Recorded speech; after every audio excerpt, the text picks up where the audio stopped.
Hello, I'm Bob Skabinski. In our jobs, we come in contact with many people. Virtually all of them are telephone customers.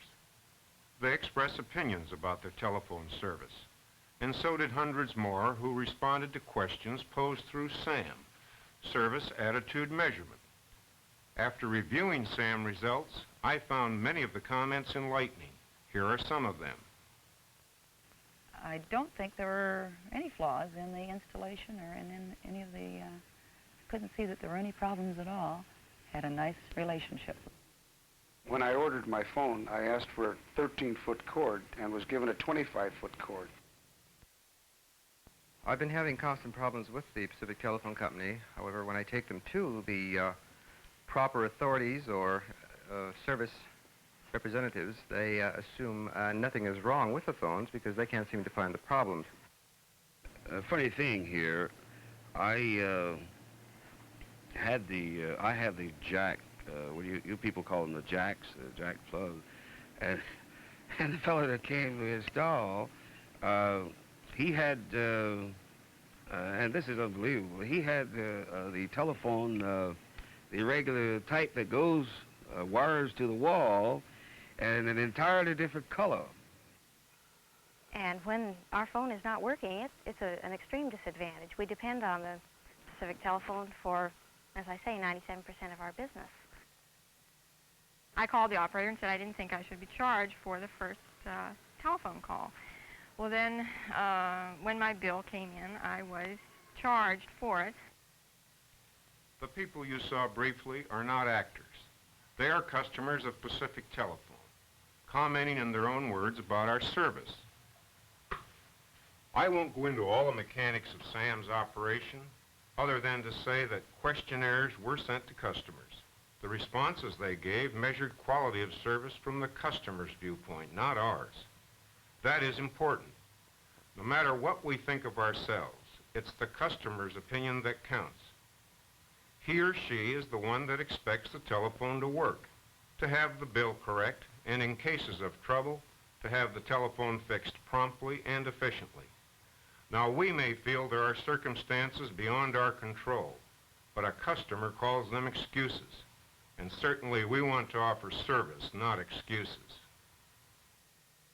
The office girls, or those whom one calls for the installation of service, are something unto themselves, however.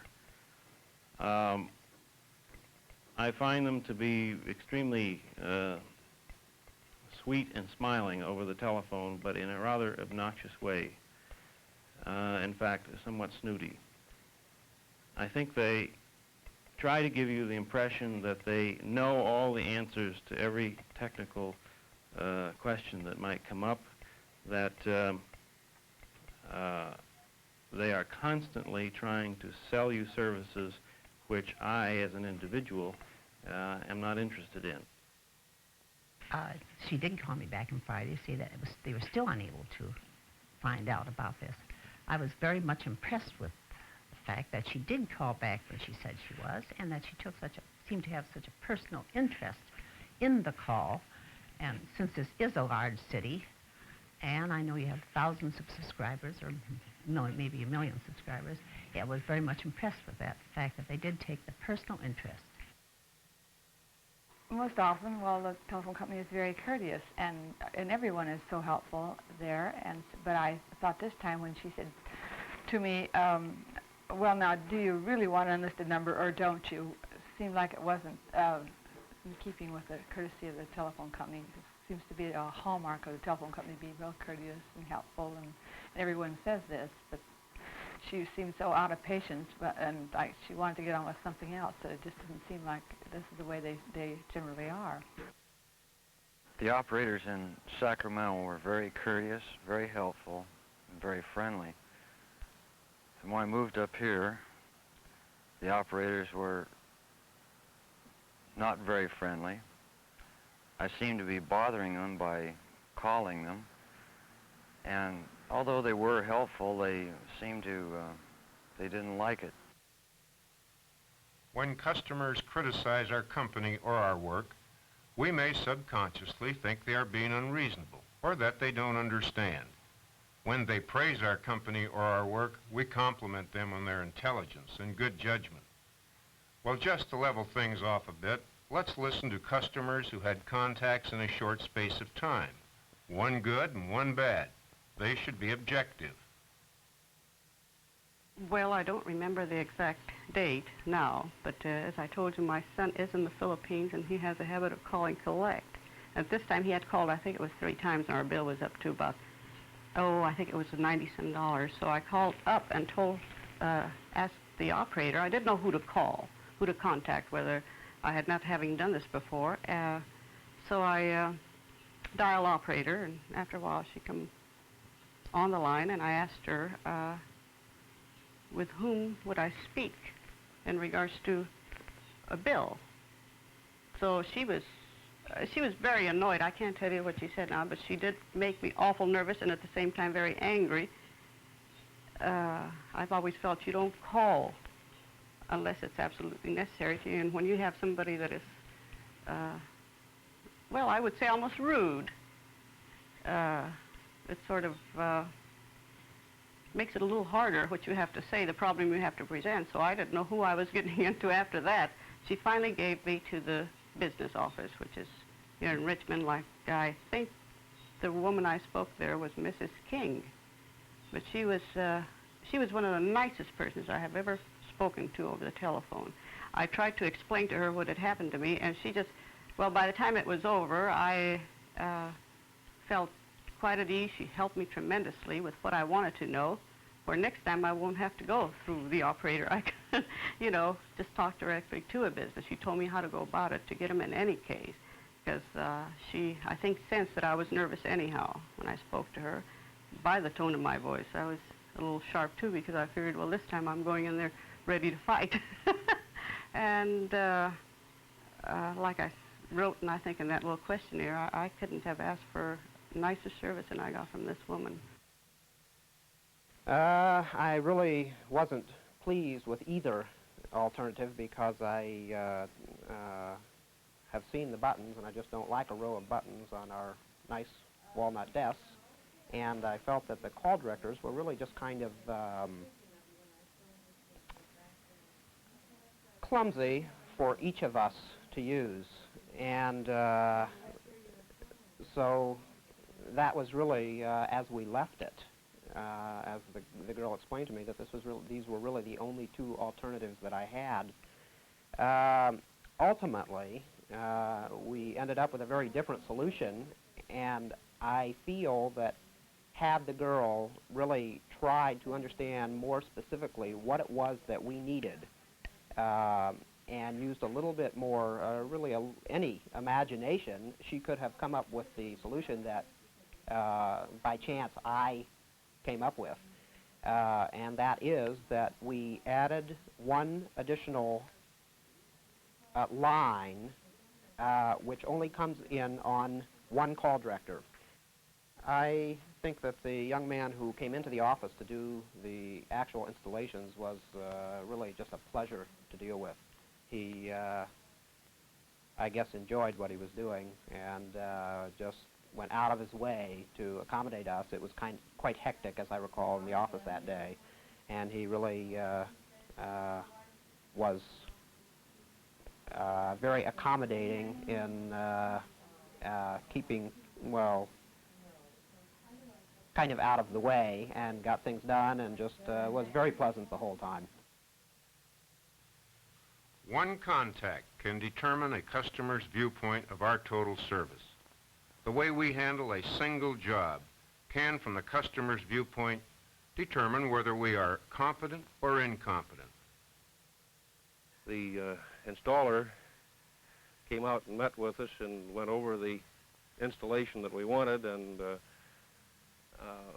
helped us to choose the equipment installation points, and was very cooperative in planning.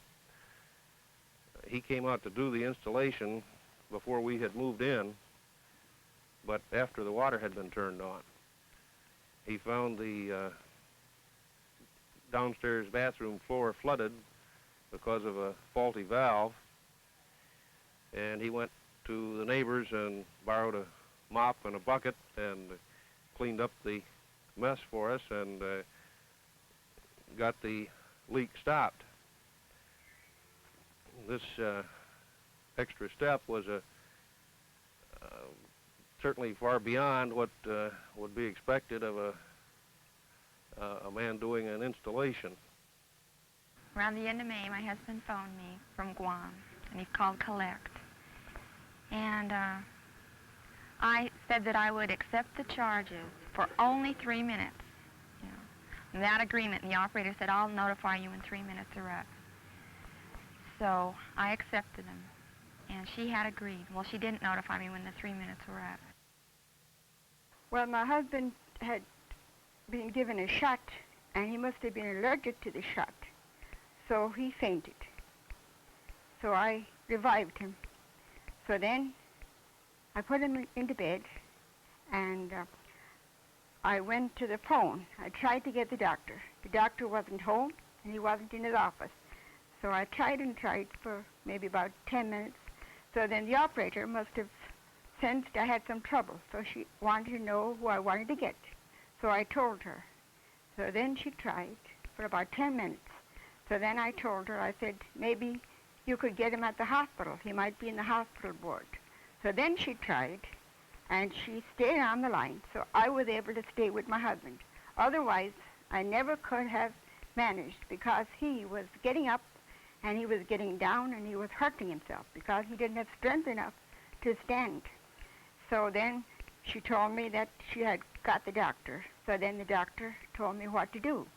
So then I did what the doctor said, so my husband was all right. So it saved us from getting hurt, both of us.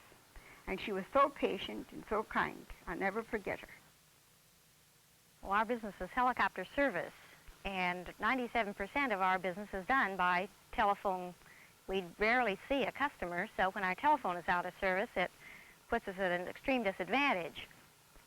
And for about 3 months, our telephone service was didn't function very well, I should say. Our customers would call, and rather than ringing through to the office, it would ring and get the recordings that would say that our phone was either temporarily disconnected, or that we were out of service, or that we had moved and were no longer there. And luckily, some of our customers knew that this was not true, and would call the operator and ask her to ring through.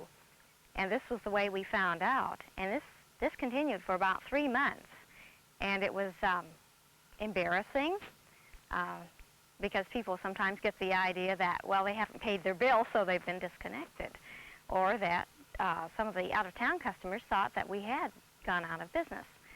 And this gives a very bad impression to our clients and to the customer that we're trying to service.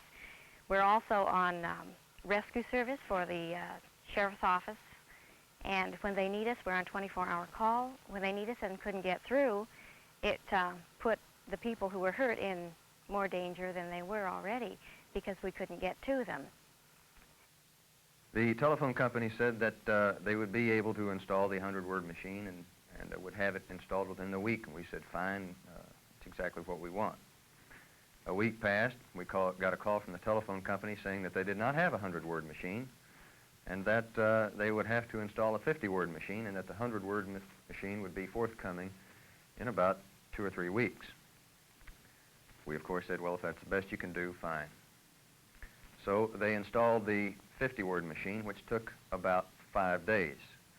And starting off a business, 5 days of working by the installer on a machine is bothersome, and it bothered us. But he finally got it installed.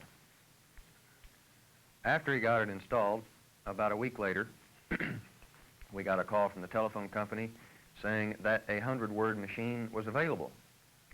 We said, fine, we would like the 100-word machine.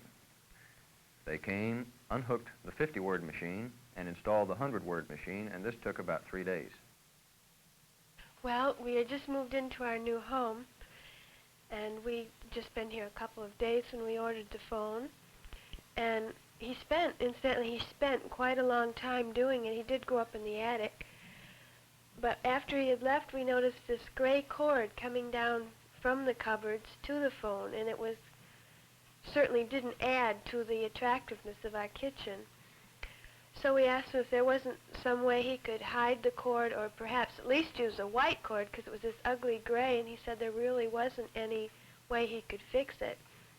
Well, we received your questionnaire, and we indicated our problem on the questionnaire, and we had a call, and the manager said that he couldn't fish, that it would be necessary to fish the wall in order to hide the cord. He said that he could not do this because it would take too much time, but he told me how to do it and told me to explain to my husband, which I did. And my husband felt that this wasn't a job for him to do, so we decided not to pay our installation bill the next month, and we didn't. Well, within a couple of weeks, the telephone men were over here, and we had our phone fixed, and they did a very nice job.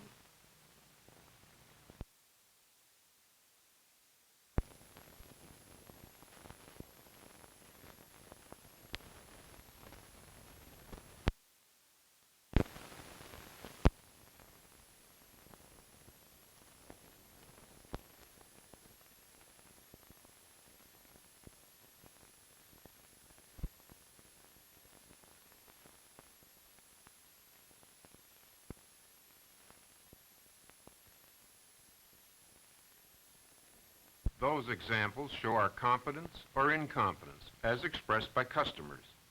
The SAM surveys reveal another category as a problem area. That is coordination.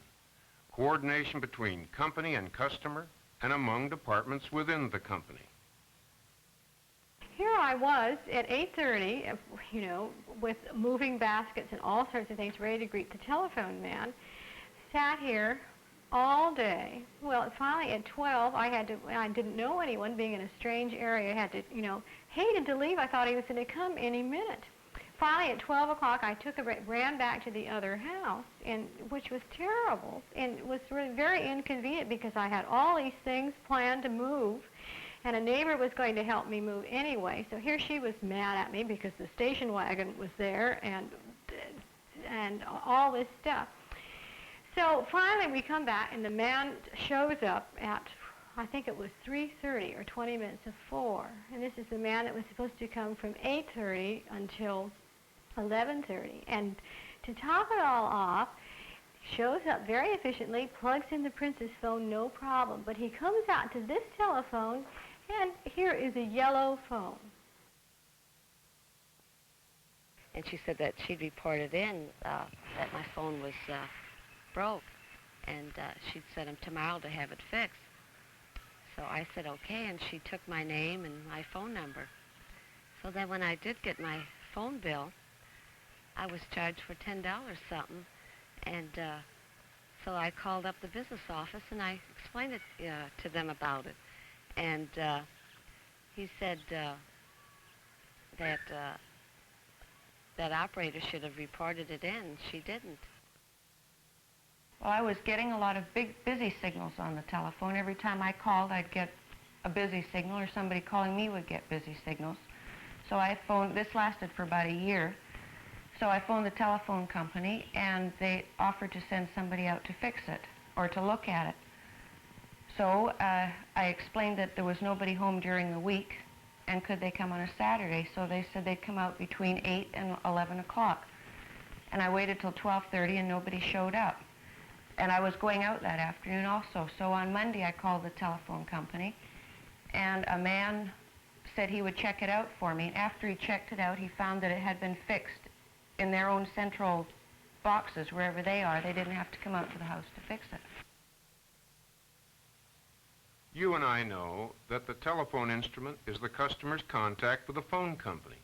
He expects it to work. Most customers accept occasional breakdowns, but the service lapses of our own doing often become major failures in the eyes of our customers. They see us as incompetent or uncoordinated when we can't manage our own equipment. The SAM survey shows us that in a surprising number of cases, we don't manage well at all. approximately 3 or 4 months ago, we were having trouble with our telephone. Primarily, when we pick up the phone to dial, we were hearing all sorts of noises, and people were unable to call us. So at this time, I called the telephone repair service, and the repairman came out. He said there was trouble in the dial, so he put a new dial. The next day, every time the telephone would ring, we'd pick it up, and someone else would pick it up at the same time. We found that the telephone was ringing at 2 houses simultaneously. So I called the telephone repairman again, and the next day, another repairman came out. At this time, he said that the dial had been put in improperly, that the wires were not in as they should be, so he repaired it. We were all right there for about approximately 1 week or 2 weeks, and then we started having trouble again with the telephone, noises and etc. I called the telephone company again, and the repairman came out the following day, and at this time there was something wrong with the telephone wire. So he changed the wire, and we were okay again for approximately another week or two. Then we started having trouble with the telephone in regards to a constant ringing. Every time you picked up the phone and you were talking to another party, you could hear a background noise of a bell ringing. And this went on for about approximately 3-4 days, and it got to be rather annoying. So we called the telephone company again, and the repairman came out and checked out the telephone. And at that time, my husband was home, and he told him that there was probably something wrong at the breaker box down the road, and he'd go and see what could be done, and said it would take about 3 or 4 days. So we waited 3 or 4 days, and there was nothing happened spectacularly, so we waited and waited, and I called again, and they sent out another repairman, and they said they'd see what they could do. So we still had no results, and I waited, and I kind of gave up at that time, because every time everyone would call, all they kept saying was, "What's all the ringing we hear? What's all the noises we hear?" So I got a little bit annoyed with it, and then the questionnaire came out, and I was a little bit disgusted this time, so I might not have been too polite, and I sent the questionnaire in, and now we're waiting to see what's going to happen. In my case, it's from San Francisco to Concord. Why, I would frequently get a busy signal. I have a private party line, and in investigating the busy signals in my own household, I find that nobody's been using the phone. In calling the phone company, I was told that this was due to the fact that the equipment could not handle the load that was being placed on it. Well, I don't feel this is my problem. I feel that if you offer me service, that you should be able to provide the service. To me, this is an indication of very poor planning on your part, and I think that I don't see how you can expect me to feel comfortable paying a charge for a service which I don't feel I've been receiving. So I naturally called the telephone company, and they sent a repairman who stated that he could temporarily take care of the thing, but evidently it was a 2 or 4 party line, and that he couldn't promise any permanent repairs to it. So evidently they'll continue to have this kind of trouble. There is no surefire way to eliminate equipment failures. There will be accidents, storm-caused damage, and equipment which simply wears out. Basically, though, people aren't surprised by a limited amount of human or mechanical error. The customer judges us on how we handle these cases. Given help, respect, and understanding, they usually will accept a mistake with grace. The following comments illustrate the point. No, the repairman was polite and courteous, and had the phone in working condition probably within 20-30 minutes. He stated that he felt that he knew what the problem was when he first came to the door, and because he had been called to this thing previously and had other complaints on this hill, and but he was apologetic in that he felt that until the 2 or 4 party line system was done away with, that nothing permanent could be done to alleviate the problem. Well, I had called the telephone company because we had this constant clicking on the line, and it was so loud that you couldn't hear the person on the other line, and so each time a call came in, it was continuous. So I called the repair department, and they said they would have a telephone man out there very shortly. And so I didn't think anything of it, and I hung up, and within about 15 minutes, the telephone repairman was on the pole working on the line, and not too long after that, and he called me and told me the service was completely restored, which I was very grateful for. And in the meantime, not too long after that, the repair department girl called me, and she said, Mrs. Palmquist, she said the telephone repairman is on his way. And I said, well, he's already been here and gone. And I said, well, I can't thank you enough for the prompt service, because having an answering service in my home, the telephone's restoration was very important to me, and she was very charming and very, very accommodating. Well, from those comments, I think you see what I mean. Even though we have human error, equipment failures, or plant investment problems beyond your capability of solving, we can still do a good job in the eyes of our customers if our attitude is helpful and pleasant. I don't like failures, of course, and neither do you. But I do repeat that breaches can be healed with courteous and accurate assistance. We can salvage a good impression out of what might otherwise be a disaster. We know that the initial contact with our company is usually with a service representative. Her commitment to the customer is a commitment by the entire company. We must honor that commitment. Personal experiences often dictate opinions. The individual customer having a personal contact with any employee rates the entire company on the basis of that contact. The SAM survey shows this to be true. This film, which encompasses all of Northern California, indicates there is no single factor among people which would lead them to have good or bad opinions of the telephone company. Rich or poor, educated or uneducated, politically oriented or apathetic, their opinions are motivated by personal experience with us. A good contact generally means a good opinion of telephone service. A poor contact usually downgrades all categories of service. Therefore, what we as individuals do and say shades opinion in all phases of telephone service. So I came out from where I was living. I took off work and came out early that morning and was working around. And at 10 o'clock, no one showed up. I waited around and said, well, maybe the person is late. And I went back and worked a while longer, but just before noon, I went out to public telephone and I called the business office here in Richmond and asking about the serviceman who was supposed to make the installation, and they couldn't find the order. And at this time, I was somewhat upset, as I say, because of having taken off work.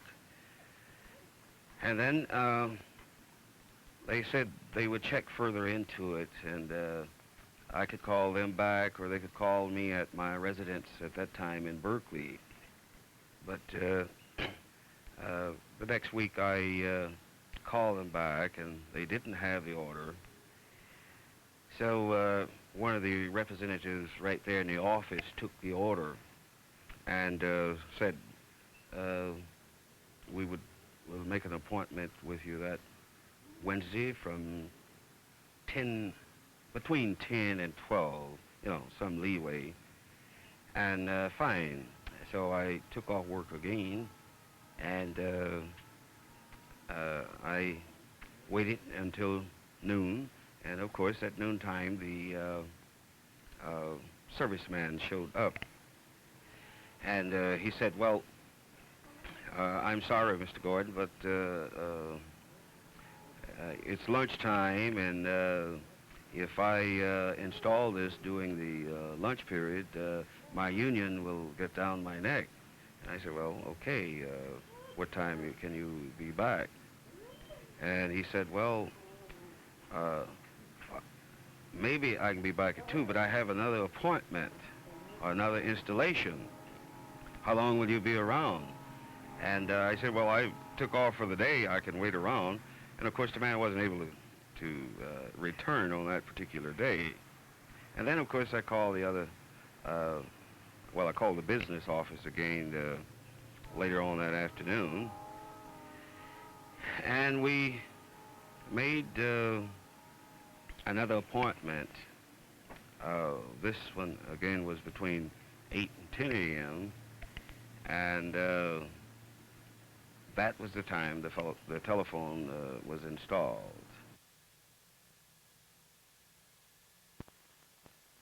We arrived on a Thursday, and right away I noticed the phone was in.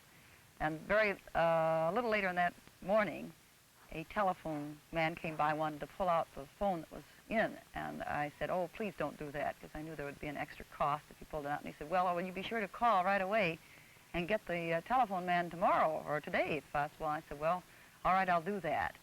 So I did go down to the market later in the afternoon, and I made a phone call to the telephone company right away. And I asked if they could come out right the next morning, which was a Friday, and they said, sure, that's fine.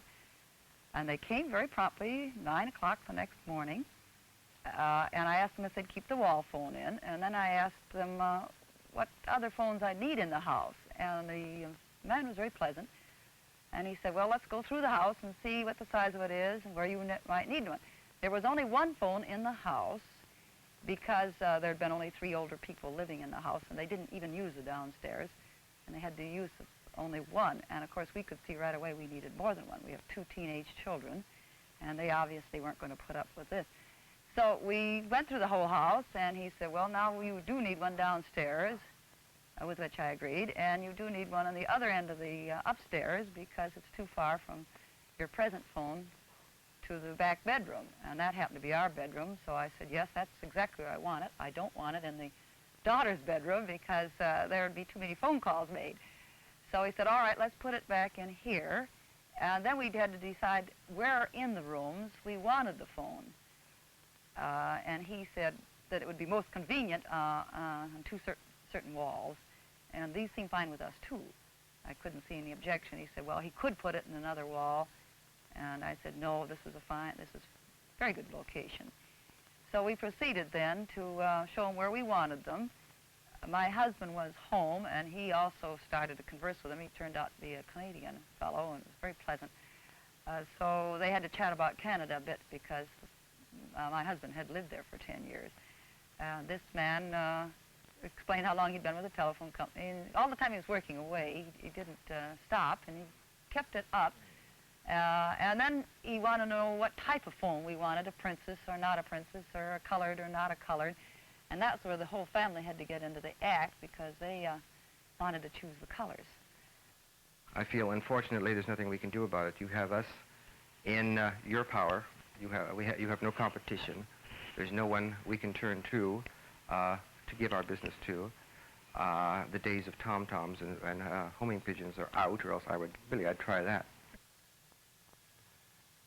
There you have a variety of comments about Pacific Telephone. I think you will find that the comments, compliments, and criticisms are fully justified. Let's not fall into the trap of explaining away our failures by saying they don't understand our problems. The point is that our customers don't have to understand. They merely want and are entitled to good service. I firmly believe that lack of equipment or equipment problems account for only about half of our difficulties. The remaining half can best be described as people problems, and these you and I definitely can do something about now. Let's all remember this. The customer doesn't have good service until he thinks he does. With a good attitude and perhaps a bit of extra effort on all our parts, he will have the service he deserves.